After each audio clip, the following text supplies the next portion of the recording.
کہ ما نزل بلاء الا بمعصیت ولا رفع الا بالتوبہ، کہ جو بھی مصیبت اور بلا آتی ہے وہ گناہ کے راستے سے آتی ہے اور جاتی ہے تو توبہ کے راستے سے جاتی ہے.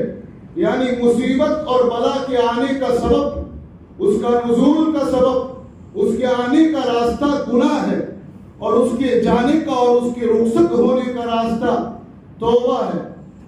توبہ کا لفظ جب بولا جاتا ہے تو عام طور پر یہ سمجھا جاتا ہے کہ استغفار کر لے، یعنی یہ کہے کہ اے اللہ ہماری مغفرت فرما.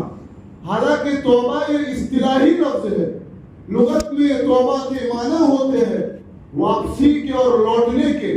اس کا مطلب یہ ہے کہ ہم گناہوں کو بالکل چھوڑنے والے بنے، ہم اس کو ترک کر دے، تبھی ہماری توبہ معتبر ہوگی.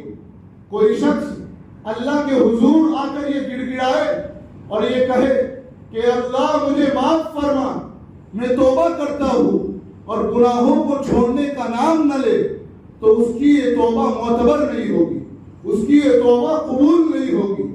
صاحب روح المعانی علامہ آلوسی علیہ الرحمہ نے اپنی کتاب روح المعانی میں توبہ کی اصطلاحی تعریف کرتے ہوئے کہا ہے کہ التوبۃ الندم والاقلاع عن المعصیۃ من حیث ہی معصیۃ لا لأن فيها ضررا لبدنه وماله والعدم على العدم الأور إليها إذا قدر، کہ بندے کو اپنے گناہوں پر ندامت اور شرمندگی ہو، بندے کو احساس ہو کہ مجھ سے کوئی گناہ ہوا ہے، بندہ گناہوں سے باز آ جائے اور وہ گناہوں سے توبہ کرے اس وجہ سے کہ وہ گناہ ہے، اس وجہ سے نہیں کہ اس کے گناہ کے اندر اس کا جانی اور مالی نقصان ہو رہا ہے، اور آئندہ کے لیے عزم اور ارادہ کرے اور یہ تہیہ کرے کہ میں گناہ کی طرف دوبارہ لوٹ کر نہیں آؤں گا. توبہ کے لیے ضروری ہے کہ بندے کے اندر ندامت ہو. ندامت یعنی شرمندگی، بندے کو احساس ہو کہ مجھ سے کوئی گناہ ہو گیا ہے. توبہ کے لیے دوسری چیز یہ ضروری ہے کہ بندہ گناہوں کو بالکل چھوڑ دے، گناہوں سے بالکل الگ ہو جائے. توبہ کے لیے تیسری چیز یہ ضروری ہے کہ آئندہ کے لیے بندہ یہ عزم کرے، یہ ارادہ کرے کہ اللہ میں گناہ کی طرف دوبارہ لوٹ کر نہیں آؤں گا. علماء نے لکھا ہے کہ ایسا پکا ارادہ کرے کہ جس طرح جانور کے تھن سے نکلا ہوا دودھ دوبارہ تھن میں نہیں جاتا، اسی طرح گناہ کی طرف یہ بندہ دوبارہ نہیں جائے گا. ایسا پکا ارادہ کرے گا تو اللہ کے نزدیک اس کی توبہ معتبر ہوگی. اگر بندوں کے متعلق کوئی حقوق جڑا ہوا ہے تو ایک اور چیز ہے جس کا حق ہے اس کو لوٹائے. یہ نہیں ہو سکتا کہ کسی کی زمین، پڑوسی کی زمین قبضہ کی ہے اور مسجد میں آ کر اللہ سے یہ دعا کر رہا ہے کہ اللہ مجھ سے غلطی ہو گئی، مجھے معاف فرما دے، حالانکہ زمین پر اپنا قبضہ برقرار ہے. صرف بڑی غلطی کہنے سے گناہ معاف نہیں ہونے والا، بلکہ جس کا حق لیا ہے اس کے حق کو واپس لوٹانا پڑے گا. ایک صاحب حج کرنے جا رہے ہیں اور لوگوں کو میسج کر دیا اور یہ اعلان جاری کر دیا کہ مجھے معاف کر دے، میرے حقوق معاف کر دے. حالانکہ معافی کا یہ طریقہ نہیں، بلکہ معافی کا یہ طریقہ ہے کہ جس کا حق دبایا ہے اس کے حق کو واپس کر دے. پڑوسی کی زمین ظلمن غصب کی ہے تو اس کی زمین کو واپس کر دے. اپنی بہنوں کو وراثت میں حصہ نہیں دیا ہے تو ان کو حصہ دے دے. اگر ہم جوائنٹ کاروبار کرتے ہیں، مشترک کاروبار کرتے ہیں تو اپنے شریک کو برابر کا حصہ دے دے.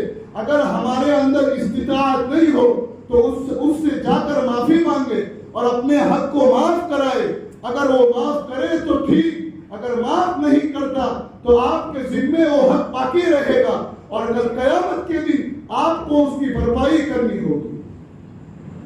ایک موقع پر آپ صلی اللہ علیہ وسلم نے ارشاد فرمایا کہ کل قیامت کے دن ایک بندہ پہاڑوں کے برابر نیکیاں لے کر آئے گا لیکن وہ جہنم کی آگ میں ڈال دیا جائے گا.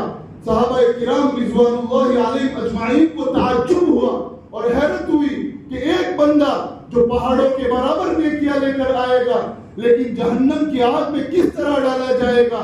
تو صحابہ کرام رضوان اللہ علیہم اجمعین نے اللہ کے رسول صلی اللہ علیہ وسلم سے پوچھا کہ اے اللہ کے رسول، پہاڑوں کے برابر لے کر آنے والا، پہاڑوں کے برابر نیکیاں لے کر آنے والا شخص کس طرح جہنم میں ڈالا جائے گا؟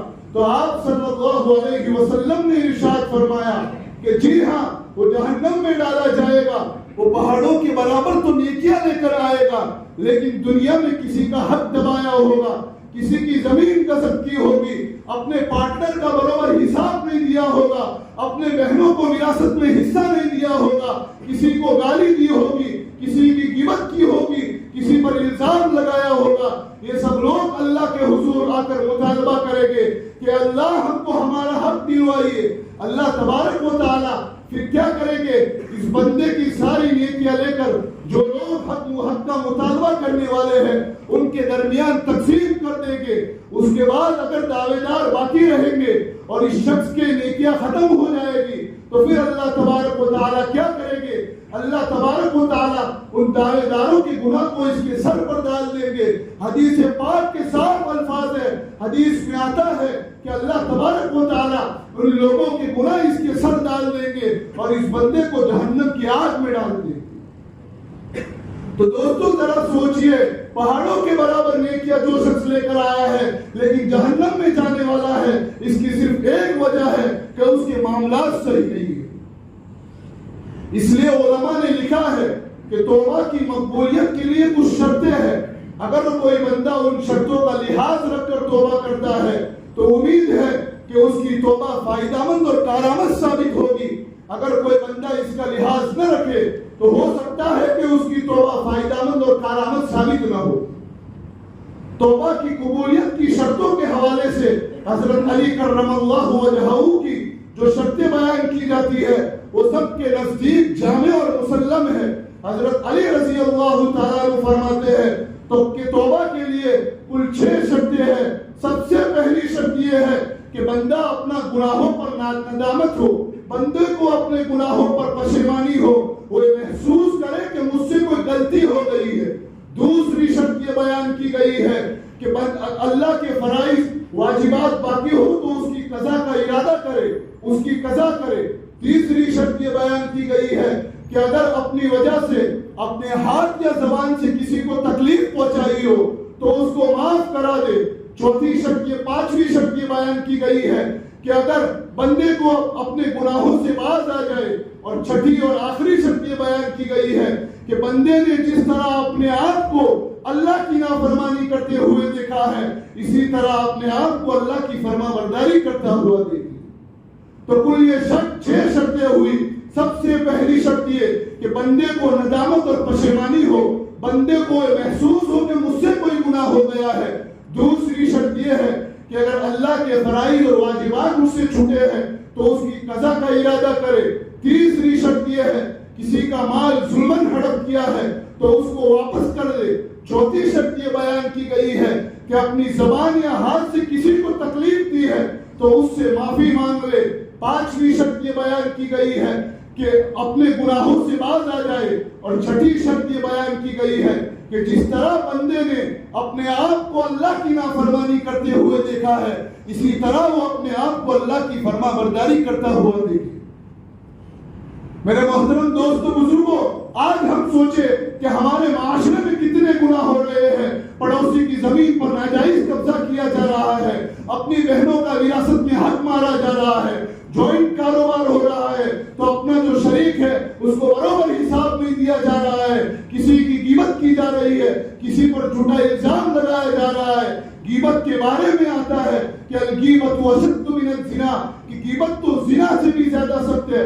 ہم زنا کو تو گناہ سمجھتے ہیں لیکن معاف کیجئے گا، افسوس کہ ہم غیبت کو گناہ نہیں سمجھتے۔ اگر ہماری کسی کے ساتھ انبن ہو جاتی ہے، معمولی سی بات میں کوئی جھگڑا ہو جاتا ہے تو ہم اس کے خلاف طرح طرح کی سازشیں کرنے لگتے ہیں، اور ہمارے ذہنوں میں یہ ہوتا ہے کہ کب موقع ملے اور میں اس سے بدلہ لوں۔ ہم اس کے خلاف سماج میں غلط باتیں پھیلانے لگتے ہیں، اس پر تہمت باندھتے ہیں، اس پر الزام لگاتے ہیں۔ حالانکہ قرآن کریم میں الزام لگانے پر سخت سزا سنائی گئی ہے کہ جو شخص اگر کسی پر الزام لگائے اور وہ الزام اس کی عزت اور آبرو کے متعلق ہو اور وہ اس پر گواہ نہ پیش کر سکے تو اس کی سزا یہ ہے کہ اس کو 80 کوڑے لگائے گئے. کتنی سخت سزا سنائی گئی ہے. امام مالک رحمت اللہ علیہ 4 اماموں سے ایک بڑے امام گزرے ہیں.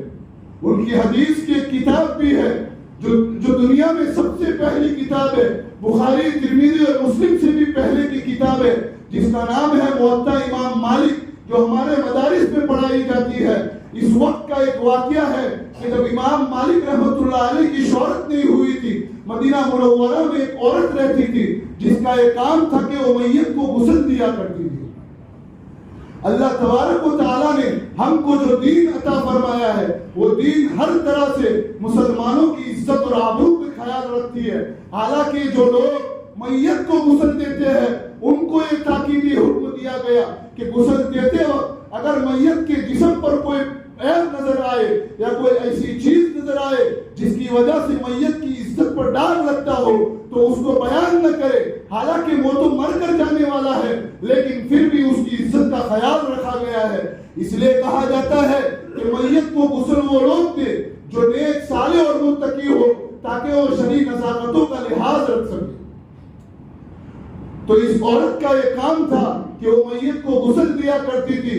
حسب معمول ایک مرتبہ مدینہ منورہ میں ایک عورت کا انتقال ہو گیا تو یہ عورت کو غسل دینے کے لیے بلایا گیا.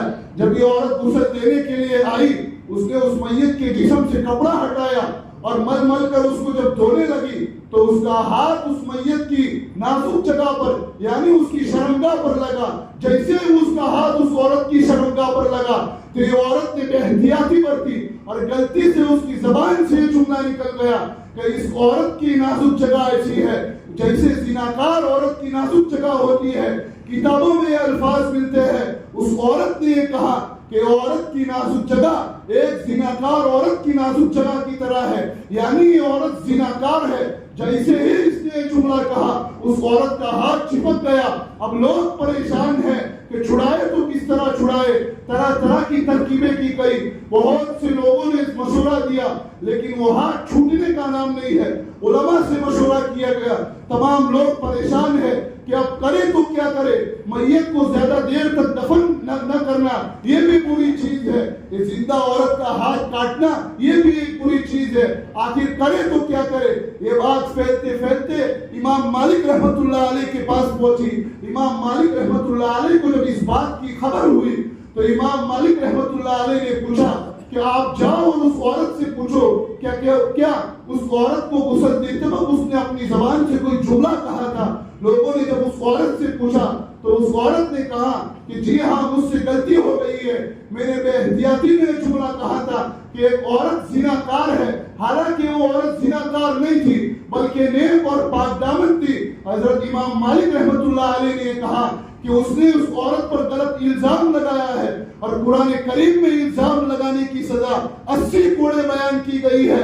تو اس عورت کا ہاتھ اس وقت چھوٹے گا جب تک کہ اس کو پوری سزا نہ مل جائے. لوگوں نے اس پر کوڑے برسانا شروع کیے. جیسے جیسے کوڑے لگاتے جاتے تھے اس عورت کا ہاتھ چھوٹتا جاتا تھا. جیسے 80 کوڑے لگانا 80 کوڑے پورے ہوئے اور اس عورت کا ہاتھ چھوٹ گیا. تو دوستو ذرا سوچئے کہ کسی پر الزام لگانا کتنا سخت گناہ ہے.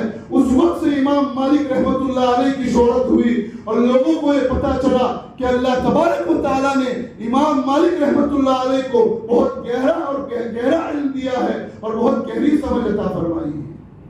اس لیے ہم کو چاہیے کہ ہم زبان کے گناہوں سے بچے, ہم زبان میں احتیاطی برتے کہ ہم سے کوئی ایسی چیز نہ نکل جائے کہ جس کی وجہ سے کسی کو دل کو صدمہ پہنچے. حدیث پاک میں آتا ہے المسلم من سلم المسلمون من لسانہ و یدہ, کہ مسلمان وہ ہے جس کی زبان اور جس کے ہاتھ سے دوسرے مسلمان محفوظ رہے. ہم کو ہر وقت کوشش کرنی چاہیے کہ ہم اللہ کے ذکر میں مشغول رہے. جب بھی ہم بولے تب پہلے سوچے پھر تولے پھر بولے تاکہ ہماری وجہ سے کسی کو تکلیف نہ پہنچے. کسی کہنے والے نے کیا خوب کہا تھا کہ چھری کا تیر کا تلوار کا تو گھاؤ بھرا, چھری کا تیر کا تلوار کا تو گھاؤ بھرا, لگا جو زخم زبا کا رہا ہمیشہ ہرا. کہ اگر چھری اور تیر سے کوئی گھاؤ لگتا ہے تو وہ ایک مدت کے بعد ختم ہو جاتا ہے، لیکن زبان کا گھاؤ ساری زندگی بھر اس کے جسم پر رہتا ہے اور اس کے دل پر رہتا ہے۔ حضرت عبداللہ رضی اللہ تعالیٰ عنہ ایک صحابی ہے، وہ آپ صلی اللہ علیہ وسلم سے ایک موقع پر ارشاد فرمایا کہ شرائع الاسلام کثرت علیہ فاخبرنی بشیء اتشبث به یا رسول اللہ صلی اللہ علیہ وسلم، کہ اے اللہ کے رسول، اسلام کے شریعت کے ہم پر بہت سارے احکامات ہیں، لیکن آپ مجھے کوئی ایسی چیز بتا دیجئے کہ میں اس پر عمل کروں اور نجات پا جاؤں۔ تو آپ صلی اللہ علیہ وسلم نے یہ نہیں کہا کہ زندگی بھر روزے رکھو، یہ نہیں کہا کہ زندگی بھر نماز پڑھو، یہ نہیں کہا کہ زندگی بھر صدقہ کرو، بلکہ اللہ کے رسول نے ایک جملہ ارشاد فرمایا۔ اللہ کے رسول نے کہا لا یزال لسانک رطبا من ذکر اللہ، کہ ہر وقت آپ یہ کوشش کرو کہ اپنے آپ کو، اپنی زبان کو اللہ کے ذکر سے تر و تازہ رکھو، اللہ کے ذکر میں مشغول رہو یا چپ رہو۔ قرآن کریم میں اللہ تعالیٰ فرماتا ہے لا خیر فی کثیر من نجواهم الا من امر بصدقة او معروف او اصلاح بین الناس، کہ تم لوگ جو آپس میں سرگوشی کرتے ہو، آپس میں جو میٹنگیں کرتے ہو، اس میں کوئی خیر نہیں، بلکہ خیر تو اس بات میں ہے کوئی صدقے کا حکم کرے، کوئی خیر کی بات کا حکم کرے، یا کوئی دو آدمیوں کے درمیان صلح رحمی کا حکم کرے۔ حدیث میں آتا ہے قل خیرا او لیسکت، کہ جو بھی کہنا ہو تو صحیح، اگر کہنا ہو تو خیر کی بات کہو ورنہ چپ رہو۔ دوستو سوچئے اللہ تبارک و تعالیٰ تو کتنے رحیم ہے، کتنے کریم ہے، کہ اللہ تبارک و تعالیٰ یہ چاہتے ہیں کہ بندہ گناہ کرنے کے بعد اسی حالت پر نہ رہے بلکہ توبہ کرے۔ اس لیے اللہ تعالیٰ نے قرآن کریم میں کہا استغفروا ربکم ثم توبوا الیہ، کہ تم اپنے رب سے استغفار کرو، پھر اپنی رب کی طرف لوٹ جاؤ، اپنے رب کی طرف واپس جاؤ۔ اس لیے ہم مومنوں کو قرآن کریم میں توبہ کا حکم دیا گیا، یا ایھا الذین آمنوا وتوبوا الی اللہ جميعا ایھا المؤمنون لعلکم تفلحون، کہ اے لوگو، اے ایمان والو، تم اللہ سے توبہ کرو تاکہ تم کامیاب ہو جاؤ۔ اس لیے ابن ماجہ شریف کی ایک حدیث ہے، اس میں یہ الفاظ ہے کہ یا ایھا الناس توبوا قبل ان یا ایھا الناس توبوا الی اللہ قبل ان تموتوا، کہ اے لوگو اللہ سے توبہ کرو موت آنے سے پہلے، اس لیے کہ موت کا کوئی بھروسہ نہیں۔ کل نفس ذائقۃ الموت، کہ ہر نفس کو موت کا مزہ چکھنا ہے۔ اذا جاء اجلهم لا يستأخرون ساعة ولا يستقدمون، کہ جب موت کا وقت آ جائے گا تو وہ نہ ایک سیکنڈ آگے جائے گا نہ پیچھے جائے گا۔ اور ہم کیا سمجھتے ہیں اللہ تبارک و تعالیٰ کیا ہماری توبہ قبول کرتا ہے؟ جی ہاں، اللہ تبارک و تعالیٰ اگر ہم توبہ کرتے ہیں تو اللہ تبارک و تعالیٰ ہماری توبہ کو قبول کرتے ہیں۔ اللہ تعالیٰ خود ارشاد فرماتے ہیں وَهُوَ الَّذِي يَقْبَلُ التَّوْبَةَ عَنْ عِبَادِهِ وَيَعْفُو عَنِ السَّيِّئَاتِ وَيَعْلَمُ مَا تَفْعَلُونَ، وہی اللہ ہے، وہی پروردگار ہے جو اپنے بندے کی توبہ کو قبول کرتا ہے، ان کے گناہوں کو معاف کرتا ہے، اور وہ جانتا ہے جو کچھ وہ کرتے ہیں توبہ کا وقت کب تک ہے، توبہ کی قبولیت کب تک ہے، اسی کے بارے میں حدیث میں آتا ہے تاب قبل ان تطلع الشمس من مغربها تاب اللہ، کہ اللہ تبارک و تعالیٰ توبہ اس وقت تک قبول کرتا ہے جب تک کہ قیامت کی سب سے بڑی نشانی کہ سورج کا مغرب سے طلوع ہونا نہ ہو جائے، اس وقت تک اللہ تبارک و تعالیٰ توبہ قبول کرتا ہے۔ اس لیے آج سے ہم ارادہ کریں کہ ہم سے کوئی گناہ ہو جائے، انسان ہے، بشری تقاضا ہے، انسان سے گناہ ہو جاتا ہے، ہم گناہ کرنے کے بعد اس پر برقرار نہ رہے بلکہ اللہ سے توبہ کرتے ہیں۔ گناہوں سے دامن بھر گئے ہیں، بس اس ندامت کے پاس کیا ہے؟ سنا ہے توبہ ہی ندامت ہے، بس اس توبہ کے آس کیا ہے؟ اللہ تبارک و تعالیٰ سے دعا کرتے ہیں کہ اللہ تبارک و تعالیٰ ہم سب کو معاف فرمائے، ہماری توبہ کو قبول فرمائے، اور اللہ تبارک و تعالیٰ جب بھی ہم کو بلائے، ہماری موت جب لکھی ہو اس وقت